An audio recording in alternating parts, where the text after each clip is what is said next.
All right, today we're reviewing the website for the business Hitchiner Manufacturing. So I'm just taking a look here, did a quick search for them just to pull them up. I can see them in Google. They have some good sublinks here on their search results. Just kind of looking at some of the other results I see: LinkedIn, Indeed, Glassdoor. Now this is one of the larger companies in New Hampshire, I believe, for my search. So I expect to see these kinds of things. Even have a good old MapQuest link there, so that's great. You want to see them kind of taking over most of their search result page, which Hitchiner is pretty unique name enough that there's probably not a huge amount of competition there. And they have the Google business page. Look like that's set up, updated. At least I can see some hours on there. Some Google reviews. Looks like maybe their reviews aren't the best for the most part. This first one I see right here was actually an employee-related review, so not even really a customer, but employees. So that's kind of interesting. But to get to the website here, so go ahead and click on this. All right, so on our website, first thing I actually see is this banner on the top, which is fine. Understand that they're looking for employees here. Must be a high priority for them. If that's a high priority, if that's a big goal of theirs, then then that's fine. But my kind of general rule is, what do you want your customers to do? You're not necessarily looking to get your customers to be employees of yours.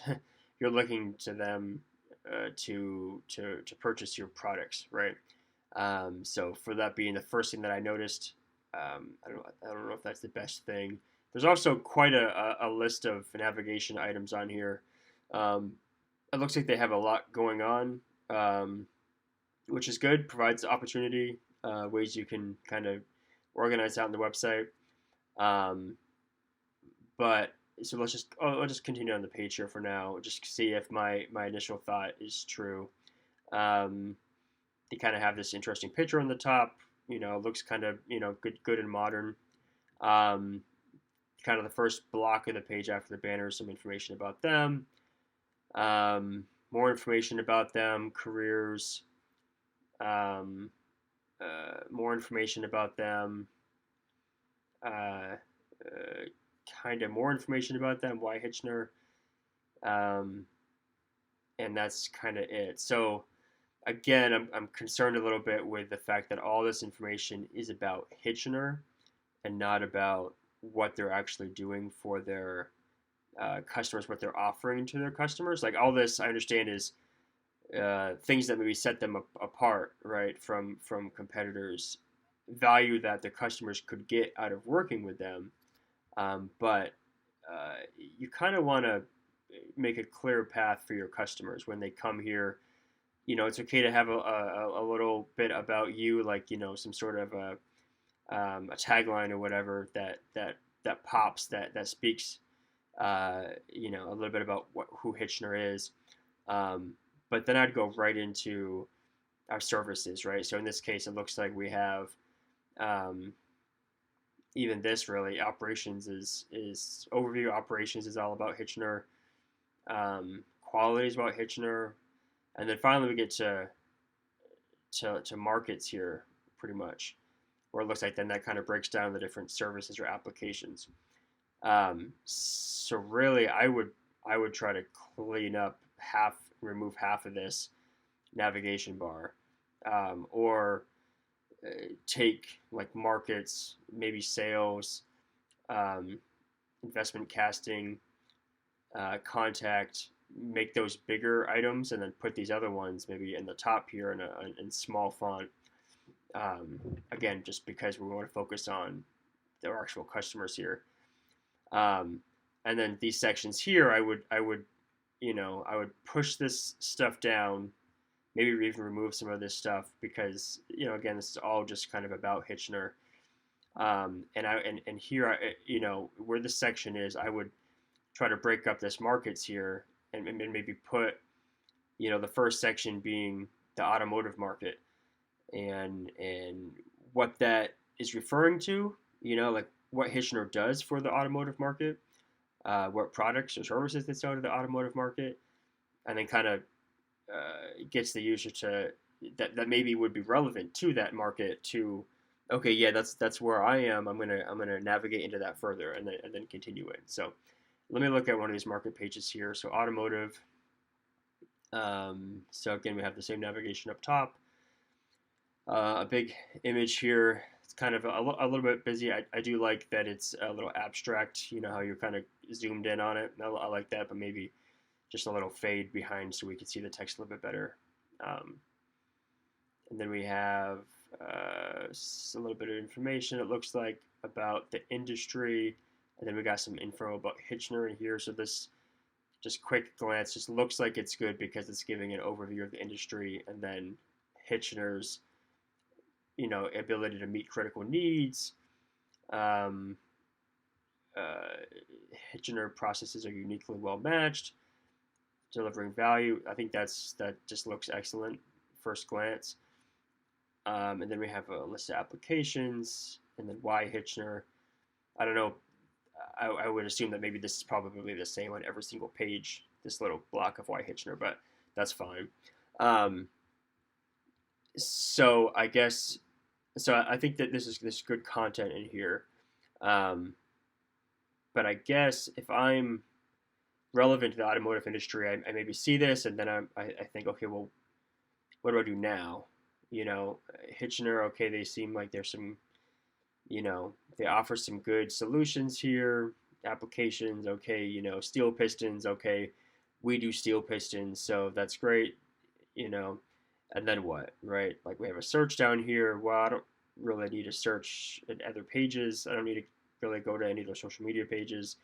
Do I call this phone number? Is that phone number just a general number, or is that for a salesperson?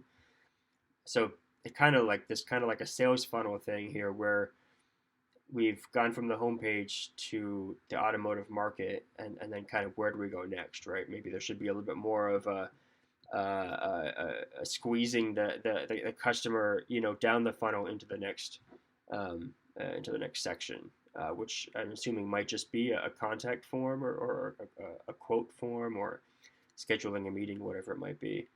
Let me just take a look at something. Let me go to sales here real quick.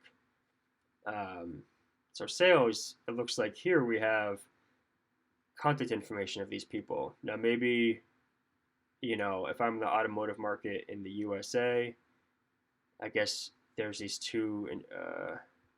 these three kind of individuals listed here that are in the USA. I guess I wouldn't know who to call. Should I call the executive VP, the VP of business development, or the manager of sales and market development? If I'm again in the automotive market here, it might be good on that last page to have on the bottom here, hey, here's your next step. Contact Michael Pettit to inquire about sales for your business or solutions for your company, whatever it might be. Let me just go to maybe one or two more pages here. Contact looks to just be pretty standard. Contact information with news on the side. That's fine. Generally, if somebody gets to this point where they're looking to contact you, my thought is to kind of remove all distractions, because we want to really make sure that they follow through and contact. So here it's like, okay, contact. Oh, but this news article looks interesting. Let me click here, and now I'm gone. And maybe now I'm reading this news, which could be interesting. Maybe I'll go back and contact them, but I'm off of that final contact page. We want them to focus on, okay, here's the form. Keep it really simple, as small as possible. Click submit. Now, great. Now we have your contact information. We have hopefully a message about what you're interested in, and then we can go from there. So that's would be just a piece of advice from me, is remove any other distractions or anything that would send the user away. And then let me just click on one of these, just because I'm curious. Why investment casting? Hitchiner is known for efficiently producing complex metal components. Okay, so it sounds like it's something that they, some sort of process that they use. I don't know if it's some sort of, if it's just something that they use in their manufacturing or if it's something that they offer to sell as well. But it looks like they have a lot of good information. I mean, you go up here, you have this top navigation item, then they have these 5 pages about it. So I'm guessing that it looks like it's just kind of more about them, what they do, um, you know, why they're environmentally friendly, why their manufacturing process is high quality. So really, uh, all the every single navigation item up here is really about Hitchiner. The only markets is the only navigation item that's really about the customer. Now, again, I understand that all of these do support um, the customer, right? Like you should want to have high quality, right? It helps to maybe someone's interested in how they manufacture. But if you're Hitchiner and you're wanting to use your website as a sales tool to grow your customers, um, you want to put this information right in front of them. Guide the user, tell them where to take them where they are and where you want them to go. So anyway, that's just a quick review of the website, um, and hopefully a couple of good pieces of information in there. But it looks like they have a lot of great content, um, really cool manufacturing process, um, and yeah, that's all I got to say for today. Thanks. Well, I hope that you enjoyed that case study today. My name is Tyler, and if you'd ever like us to review your website or digital marketing and see how we might be able to help you use it to grow your business, please visit us at zerotodigital.com, and we'd love to work with you. Thanks.